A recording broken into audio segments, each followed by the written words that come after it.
Hello student, स्वागत करता हूँ आपका रेलवे जॉब एकेडमी में।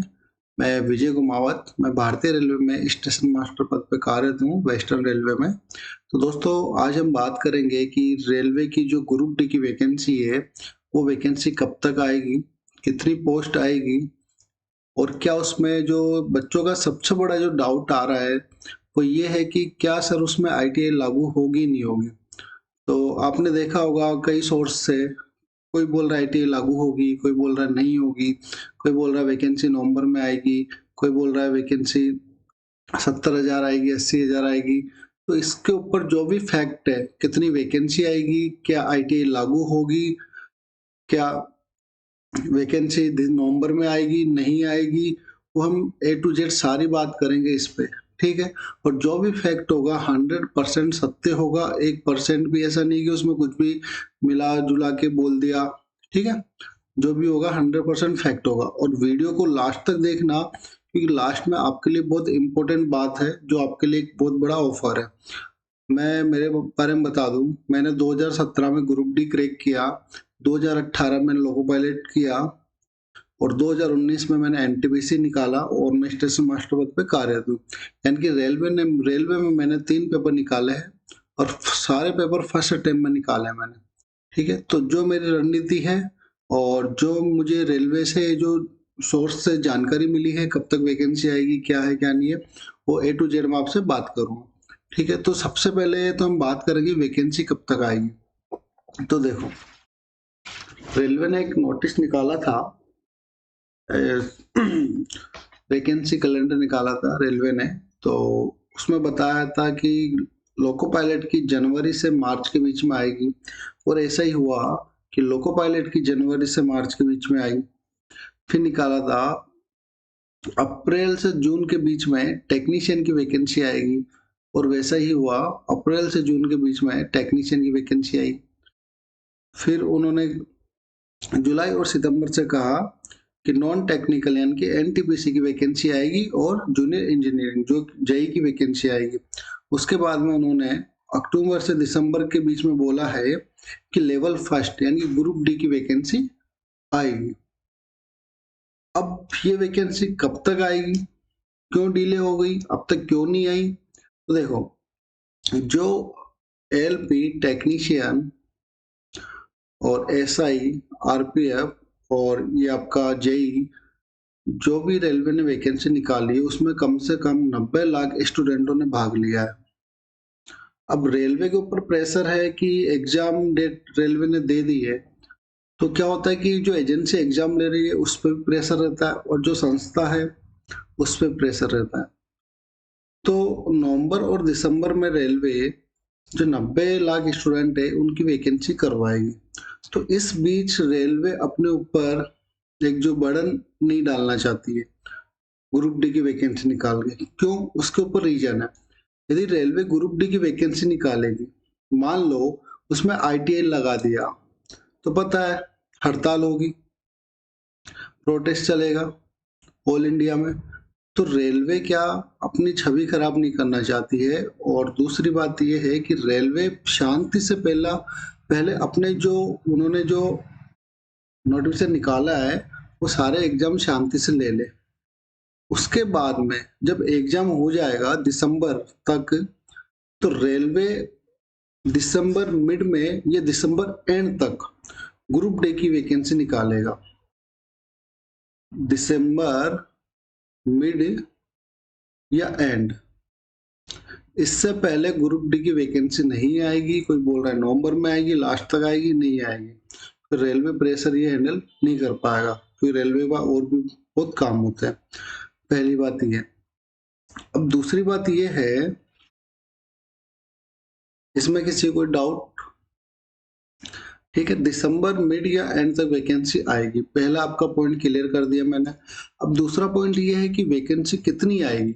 तो ये दो सोर्सों से पता लगता है कि वैकेंसी कम से कम 50 से 60,000 के बीच में आएगी। अब हम बात करेंगे कि वैकेंसी कितनी आ सकती है। तो वैकेंसी आपकी दो सोर्सों से पता लगता है। पहला सोर्स है कि रेलवे में कि 3/11/24 की न्यूज है। दिसंबर से जून में रिटायर होने वाले 1 लाख केंद्रीय कर्मचारी को एक अतिरिक्त इंक्रीमेंट दिया जाएगा। यानी कि दिसंबर से जून के मध्य 1 लाख कर्मचारियों का रिटायरमेंट है। अब 1 लाख कर्मचारियों का रिटायरमेंट है तो सारे तो ग्रुप डी को हो नहीं सकते। कुछ ग्रुप डी के हैं, कुछ ग्रुप सी के हैं, कुछ ग्रुप डी के हैं, ठीक है, या कुछ लेवल 6 हो गया, 7 हो गया, 8 हो गया। तो ऐसे करके ओवरऑल रेलवे में 1 लाख कर्मचारियों का रिटायरमेंट है दिसंबर से जून के बीच में। अब ये वैकेंसी तो भरेगा ही भरेगा। तो पहला सोर्स तो ये है। तो इसके अकॉर्डिंग मैं बोल सकता हूँ कि आपकी जो वैकेंसी है लगभग 50,000 से ऊपर वैकेंसी आएगी। इससे कम वैकेंसी नहीं आएगी, क्योंकि मैं आपको बता दूं कि रेलवे में अभी इतनी कर्मचारियों की इतनी दिक्कत है, इतनी शॉर्टेज है कि जहाँ पे 25 बंदों का कैटर होता है वहाँ पे 10 से 12 बंदों से काम हो रहा है अभी, ठीक है। तो रेलवे में कर्मचारियों की बहुत जरूरत है और बहुत ज्यादा शॉर्टेज है। तो कहाँ से भरेंगे? रेलवे हर साल निकालेगी वैकेंसी। रेलवे का एक पैटर्न और जान लेना आप, रेलवे हम हर साल वैकेंसी निकालेगी। जैसे एसएससी वैकेंसी निकालती है उसी प्रकार रेलवे ने अपना कैलेंडर बनाया है और हर साल वो कैलेंडर फॉलो करेगी। अब ये नहीं कह सकता कि कब तक फॉलो करेगी, लेकिन हर साल जैसे एसएससी लेती है वैसे ही रेलवे एग्जाम लिया करेगी। अब आपकी 2025 में फिर से लोको पायलट टेक्नीशियन एनटीपीसी की वैकेंसी आएगी, ठीक है। तो पहला सोर्स तो अपना ये हो गया। दूसरा सोर्स क्या है अपने पास? एक आरटीआई रिप्लाई आया था, तो उसमें कहा था कि ये जो नॉर्दर्न रेलवे है उसमें 11,975 ग्रुप सी और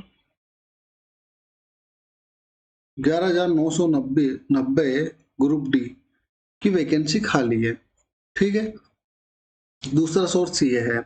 तो दोनों सोर्सों से पता लग रहा है कि आपकी जो वैकेंसी आएगी वो 50 के से ऊपर आएगी। अब सबसे बड़ी जो बात है वो ये है कि सर इसमें आईटीआई लागू होगा या नहीं होगा। तो मैं आपको बता दूं कि जब रेलवे ने 2019 में वैकेंसी निकाली थी और उसमें आईटीआई लागू किया था तो प्रोटेस्ट चला सब जगह। फिर रेलवे ने क्या किया, उसको आईटीआई को हटाया और उसके बाद में एक लेटर निकाला कि वो लेटर मैं आपको दिखा देता हूँ। रेलवे ने लेटर निकाला 15/6/2019 को कि इसके बाद जो भी लेवल फर्स्ट यानी ग्रुप डी की वैकेंसी होगी उसमें हम आईटीआई लागू करेंगे, ठीक है। पहले जब आईटीआई लागू किया था तो रेलवे ने इस बात की सूचना नहीं दी थी, कोई लेटर नहीं निकाला था, तो रेलवे को आईटीआई से बैक जाना पड़ा। अब रेलवे ने ये नोटिस जब 2019 में निकाल दिया कि मैं 15/6/2019 के बाद जो भी वैकेंसी निकालूंगा लेवल फर्स्ट की उसमें आईटीआई लागू होगा, तो आप कितना ही प्रोटेक्ट करो, कितना ही आप इस पे केस करो, कोर्ट में जाओ, आईटीआई लागू जब नोटिस निकाल दिया तो इसमें आईटीआई लागू करेगा। ये 100% है, रेलवे आईटीआई लागू करेगा और करेगा। आईटीआई रिप्लाई में भी रेलवे ने बताया है, जो ये जो नोटिस दिया है 15/6/2019 का, आईटीआई रिप्लाई में भी सेम यही नोटिस उन्होंने दिया है। तो इस दोनों सोर्सों से पता लगता है कि रेलवे 100% आईटीआई लागू करेगा। तो ये जिन स्टूडेंट ने आईटीआई कर रखी है उनके लिए बहुत ही खुशखबरी की बात है, क्योंकि आईटीआई वाले जो स्टूडेंट होते हैं उनका थोड़ा सा कंपटीशन कम होता है। जिसने आईटीआई कर रखी है और थोड़ा सा उसको कंपटीशन के बारे में नॉलेज है और अपनी तैयारी कर रहा है, 100% सिलेक्शन लेके जाएगा, 100%। अब बात आती है कि जो आईटीआई नहीं है तो उनके लिए कंपटीशन हो जाएगा। अब ऐसा नहीं है कि ग्रुप डी में कि सारी पोस्टें आईटीआई के लिए होती है। मैम आप रेशियो निकालो तो लगभग मैं बता रहा हूँ, कोई आंकड़ा श्योर नहीं है, लगभग बता रहा हूँ। कुछ पोस्ट होती है 70% पे ITI लागू होगा और 30% होगी नॉन ITI। ये रेशियो रहने वाला है, ठीक है। जैसे हम बात करें कि जो भी टेक्निकल पोस्ट होती है, ग्रुप डी में आप इंजीनियरिंग डिपार्टमेंट ले लो, उसके बाद में SNT डिपार्टमेंट ले लो, उसके बाद में टेलीकॉम डिपार्टमेंट ले लो। तो ये जो डिपार्टमेंट है, तो इन डिपार्टमेंट में ITI जरूरी है। तो ITI इन डिपार्टमेंट और जो भी अदर डिपार्टमेंट है जिसमें नॉन ITI है, तो वहां पे आपकी 30% हो सकती है और 70% ITI होगी। तो ये तो आप गांठ बांध लेना, 100% ITI लागू होगी, ठीक है। और बाकी स्टूडेंटों की एकता में देखते हैं क्या होता है बाद में। ये है। अब आगे बात करते हैं। आपके तीनों डाउट क्लियर कर दिए। वैकेंसी कब तक आएगी, तो मैंने बताया है दिसंबर एंड तक आएगी। दूसरा डाउट, कितनी वैकेंसी आएगी, तो मैंने बताया कि 50,000 से ऊपर ही वैकेंसी आएगी, कम नहीं आएगी। तीसरा मैंने बताया ITI लागू होगी नहीं होगी, तो ITI लागू होगी और 100% होगी। अब चौथी बात यह है, तैयारी कहाँ से करें, कैसे करें। अब देखो, जब ITI लागू करेगा ना रेलवे, तो पैटर्न कुछ अलग ही होगा, ठीक है। सिलेबस तो आपका वही है, साइंस 25, साइंस के 25, मैथमेटिक्स के 25 और रीजनिंग के 30 और जनरल अवेयरनेस के 20। अब जो साइंस के जो 25 है ना, ये खेला करेगा, बहुत इंपॉर्टेंट हो जाएगा। आपके जो ITI में जो न्यूमेरिकल वगैरह पूछे जाते हैं, वो इसमें पूछेगा, ठीक है। और साइंस का थोड़ा लेवल अप कर देगा, ठीक है। मैथ और रीजनिंग का लेवल वही रहेगा, GS का लेवल वही रहेगा, लेकिन जो साइंस है 25 नंबर का, उसका लेवल ये बढ़ा देगा। और जिसकी साइंस अच्छी है, न्यूमेरिकल अच्छे है, वो आराम से इजीली सिलेक्शन ले लेगा, ठीक है। ये मेरी बातें आज आपको शायद हो सकता है सही नहीं लग रही, लेकिन जब आप एग्जाम दोगे तब याद करोगे कि यार विजय सर ने कुछ बातें बोली थी और वो आज साबित हो गई, ठीक है। रेलवे ने हमेशा कुछ ना कुछ पैटर्न चेंज करता रहता है। तो ये आपका सिलेबस है। अब देखो, तैयारी करने की मैं आपको बात बता दूं, यदि आपको तैयारी करनी है तो अब दो चीजों में मत पढ़ना। पहला, बुक्स, बुक्स पर आप पैसा खर्च मत करना। दूसरा, जितने भी ये पेड कोर्स चल रहे हैं ना, इन पे आपको पैसा खर्च नहीं करना है। कई तो ऐसे भी है कि मैं आपको शेड्यूल दूंगा, आप पेड हो जाइए, मैं आपको शेड्यूल दूंगा और उस हिसाब से आपको पढ़ना है। भाई, आज मैं आपको बोलूं कि आप मेरी गाइड पे चलो, तो कोई इंसान किसी गाइड पे नहीं चलता, सब अपना टाइम टेबल बनाते हैं। आज मैं बोलूं आपको 5 बजे उठो, आप उठ जाओगे क्या? आपका टाइम टेबल कुछ हो सकता है अलग हो, मैं जो टाइम टेबल बता रहा हूँ हो सकता है उससे आपका टाइम टेबल अच्छा हो। तो ऐसे भी बहुत से लोग हैं जो टाइम टेबल बना रहे हैं, शेड्यूल हम बनाएंगे, आपको पढ़ना है और आप पेड हो जाइए, उनसे पैसे ले रहे हैं। तो देखो, आपको पैसे कहीं भी खर्च नहीं करना है, ना आपको बुक्स पे खर्च करना है। बुक्स की जो भी आपके पास अवेलेबल है, जो, क्योंकि जो भी कंपटीशन की तैयारी कर रहा है उसके पास बुक्स अवेलेबल है, XYZ सभी बुक्स में सेम कंटेंट होता है, कोई बुक्स अलग नहीं होती, ठीक है। जो बुक्स आपके पास है उससे आपको पढ़ना है, पहली बात। और जब जरूरत पड़ेगी तब मैं आपको बताऊंगा कौन सी बुक्स लेनी है, ठीक है। दूसरी बात ये है पेड कोर्स की, तो पेड कोर्स में आप पढ़ना ही मत।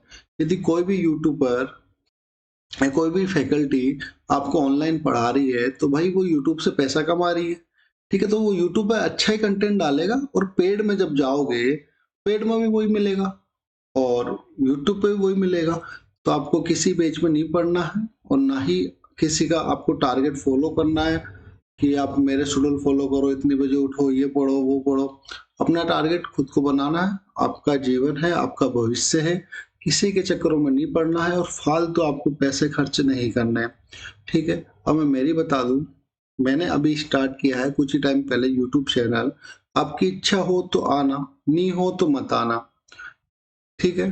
मैं आपको फोर्स नहीं कर रहा हूँ, नहीं आप आओ। मेरी जो ये थी जानकारी देने की, मैंने आपको दी, तो मैंने स्टार्ट किया यूट्यूब चैनल, अभी स्टार्ट किया है और जितना मेरा बेस्ट हो रहा है मैं आपको बेस्ट दे रहा हूँ। और फ्री कंटेंट दे रहा हूँ, ना उसमें कोई पैसा है ना और कुछ, फ्री कंटेंट दे रहा हूँ। और मैंने जब रेलवे में 3-3 बार सिलेक्शन लिए हैं, मुझे पता है कि रेलवे कहाँ से क्वेश्चन पूछता है, कहाँ बच्चा अटकता है, जो जीरो लेवल वाला स्टूडेंट है उसको कहाँ दिक्कत आती है, जिसकी मैथ बैकग्राउंड से नहीं है उसको मैथ में कहाँ दिक्कत आती है, जो जीके बैकग्राउंड से नहीं है उसको जीके में कहाँ दिक्कत आती है, जो स्टूडेंट कॉमर्स वाला है उसको कहाँ दिक्कत आएगी, जो स्टूडेंट बीए वाला है उसको कहाँ दिक्कत आएगी, जो स्टूडेंट साइंस मैथ वाला है उसको कहाँ दिक्कत आएगी। ठीक है, तो हर एक लेवल मेरे को पता है और मैंने 3 से 4 साल पढ़ाया भी ऑफलाइन। तो मेरा कंटेंट ऐसा रहेगा कि एक बार आप पढ़ लोगे ना, उससे बाहर कुछ भी नहीं आएगा, कुछ भी नहीं आएगा। और यदि बाहर आप बोलोगे ना सर इससे बाहर आया, तो इसका मतलब होगा आपने पढ़ा नहीं है। तो ऐसा मैं कंटेंट दे रहा हूँ आपको फ्री ऑफ कॉस्ट, और मैं खुद अभी जॉब भी कर रहा हूँ और फिर आपके लिए मेहनत भी कर रहा हूँ। और डेली मेरा ये टारगेट है कि अच्छा से अच्छा कंटेंट कैसे बनाऊं, क्योंकि आपको कम समय में ज़्यादा प्रॉफिट कैसे हो। मैं आपको ये नहीं बोलूंगा आपको 8 घंटा पढ़ना, आपको 10 घंटा पढ़ना, आपको 12 घंटा पढ़ना, नहीं, आपको स्मार्ट वर्क करना है। एक होता है हार्ड वर्क, एक होता है स्मार्ट वर्क। यदि आप स्मार्ट वर्क करोगे, एक होता है हार्ड वर्क, एक होता है स्मार्ट वर्क। आज भी बता रहा हूँ, आज भी जो मेरे नोट्स है, मैं आज भी यदि पढ़ने बैठ जाऊँ ना और 1 महीना पढ़ लूँ, तो रेलवे का ऐसा कोई पेपर नहीं जो मैं क्रैक नहीं करूँगा। ठीक है, एक होता है हार्ड वर्क, एक होता है स्मार्ट वर्क। तो हार्ड वर्क देखो, एक बंदा 8 घंटे पढ़ रहा है और एक बंदा 3 घंटे पढ़ रहा है। अभी जो 8 घंटे जो स्टूडेंट पढ़ रहा है ना, वो कर रहा है हार्ड वर्क। ठीक है, क्योंकि उसका शेड्यूल फिक्स नहीं है। अभी 1 घंटा ये पढ़ लिया, 1 घंटा रीजनिंग पढ़ लिया, एक हिस्ट्री का टॉपिक उठाया, कंप्लीट नहीं किया, दूसरा टॉपिक उठाया, वो भी अधूरा रह गया, तीसरा उठाया, वो भी अधूरा रह गया। तो मैं आपको सिर्फ रणनीति बताऊंगा कि आपको कैसे पढ़ना है, स्मार्ट वर्क कैसे करना है, और क्या पढ़ना है क्या छोड़ना है। यार यदि यदि आप ग्रुप डी की आप तैयारी कर रहे हो और आप लेवल पढ़ोगे एसएससी सीजीएल का, तो आपको पीएचडी थोड़ी ना करनी है, या एनडीए का आप मैथ पढ़ोगे तो आपको पीएचडी नहीं करनी है, आपको सिर्फ सिलेक्शन लेना है। ठीक है, अब 8 घंटे आप पढ़ रहे हो, लेवल के क्वेश्चन पढ़ रहे हो, एनडीए का पढ़ रहे हो, है आपको सीजीएल का पढ़ाया जा रहा है, एनडीए का पढ़ाया जा रहा है, अपने आप में क्वेश्चन बना के पढ़ाया जा रहा है, ये ऐसा क्वेश्चन है मैंने बनाया है। मतलब क्या भाई, मेरे को पीएचडी नहीं करनी, मेरे को सिलेक्शन लेना है। जो रेलवे पूछता है जिस लेवल से, वही मुझे करना है। ठीक है, अब बात ये आती है कि सर अभी से तैयारी करें या वैकेंसी आने के बाद तैयारी करें। तो मैं तो ये बोलूंगा आप अभी से, आज से ही स्टार्ट कर दो। कोई कोई भी सोर्स हो जो आपको अच्छा लग रहा, आपको लगता है कि विजय सर से पढ़ना, एक बार पढ़ के देखो। 100% सिलेक्शन की गारंटी दूंगा मैं, मैथ और रीजनिंग की। ठीक है, और सुनील सर है वो जीएस पढ़ाते हैं, मैथ रीजनिंग की गारंटी मैं दूंगा आपको 100%। और एक भी क्वेश्चन बाहर नहीं आएगा। लिमिटेड क्वेश्चन करवाऊंगा, ऐसा नहीं अनसन कुछ भी पढ़ा रहा हूँ, वही क्वेश्चन कराऊंगा जो आएगा। ठीक है, और कराने का तरीका क्या रहेगा, पहले थ्योरी फिर प्रैक्टिस, थ्योरी फिर प्रैक्टिस। ठीक है, अब बात ये थी कि अभी से करें या बाद में। तो मेरा कहने का मतलब है, यदि आपको तैयारी करना, आपको पता है कि ग्रुप डी में वैसे भी लेवल बहुत हाई हो रहा है, एक पोस्ट पे कम से कम 300-400 स्टूडेंट बैठते हैं, तो कंपटीशन बहुत टफ है। ठीक है, तो देखो सच्चाई यही है, जो पढ़ेगा उसी का सिलेक्शन होगा।